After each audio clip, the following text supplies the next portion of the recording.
তো বন্ধুরা, সবাই বলে না ছেলে হোক ছেলে হোক, আমি বলি সবার ঘরে যেন এরকম লক্ষ্মী লক্ষ্মী মেয়ে হয়।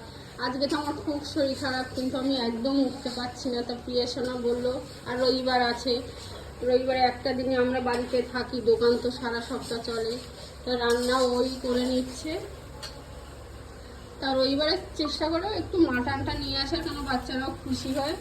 তো ওই মাটন রান্না করবো, আর একটা ভাজাভুজি করবো কিছু, কেননা অনেক সবজি আছে ঘরে, মানে আমি করবো না। ওই পায়েস, কাজু বাদাম, ও ওই পনির করবো।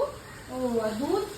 দুধ তো দোকান থেকে নিয়ে এসছি, দোকানে দুধটা বেঁচে গেছে, বিকেলে লাগবে তো দুধ। তো বিকেলে তো আমাদের চা খেতে হবে, ওই জন্য দুধ নিয়ে এসছি। আর এদিকেও ঘর গোছানো হয়ে গেছে, আমি এক্ষুনি ঢুকলাম ঘরে। রিয়া সোনা নেই, একটু বসে নেবো এখন।